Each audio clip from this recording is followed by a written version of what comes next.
আল্লাহ, দুনিয়ার কাউকে আমি ভয় পাই না, যাই হবে তাই হবে, কিন্তু আমি একজন মুসলমান। এইরকম কোন মানুষ বর্তমান পাওয়া যাবে? নাই। বেলাল হাবশী রাদিয়াল্লাহু তাআলা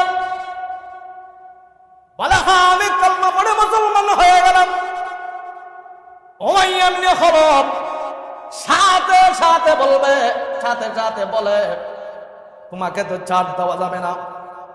মক্কার যুবকদের কাছে সুপর্দ করলেন, বলে দেখো ওনাকে কালেমা ফিরাইতে পারো কিনা দেখো। বেলাল হাবশী রাদিয়াল্লাহু তাআলা বলে, না না না, আমার উপর জুলুম করা যাবে না। আমি জুলুম করলো পড়ছি যে কালেমা ফেরত দিতে পারবো না। আমি বলবো ও মুহাম্মাদুর রাসূলুল্লাহ, সেই কথাই আমি বলতে থাকবো, আমার আল্লাহকে স্বীকার করব।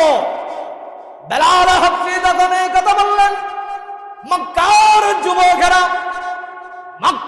যুবকেরা কাফের যুবকেরা বেলালের উপর জুলুম করেন।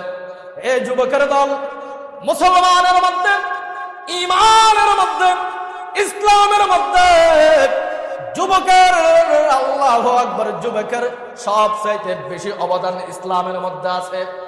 যখন যুবকেরা ইসলামের জন্য দাঁড়িয়ে যায়, তখন দুনিয়ার কারো শক্তি নাই সেই ইসলামকে বাধা দেওয়ার জন্য। কোন ইসলামকে রাখতে পারবে এইরকম কোন, আল্লাহু আকবার, কোন ক্ষমতা নাই। হযরতে বেলাল হাবশী রাদিয়াল্লাহু তাআলা যুবকদেরকে বলে দিলেন, এই যুবকের দল, পারলে তোমরাও চলে আসো, ইসলামের ছায়া তলে আসো। যখন আমার এলাকার মধ্যে কোন যুবক যদি এক হয়ে যায়, বলবে আজকে আমার এলাকার মধ্যে আজকে থেকে কোনো গান বাজনা চলবে না, চলতে পারবে না, দোকানের মধ্যে গান চলা যাবে না। আমার এলাকার মধ্যে এরকম যদি 20টা 30টা যুবক যদি এক হয়ে যায় মুসলমান, আমার এই বাংলাদেশে কোন আল্লাহু আকবার গান বাজনা, আল্লাহ অনৈতিক, ইসলামের অনৈতিক কাজ আমার দেশে হবে না, ঠিক কিনা? পারবে? আমার এলাকার প্রত্যেকটা গ্রামে যদি 20টা যুবক দাঁড়িয়ে যায়, আমার এলাকার মধ্যে কোনো গান বাজনা করা যাবে না, আমার এলাকার মধ্যে কোনো ব্যবসায়ী চলতে পারবে না। এরকম যদি চলে যায়, দাঁড়িয়ে যায়,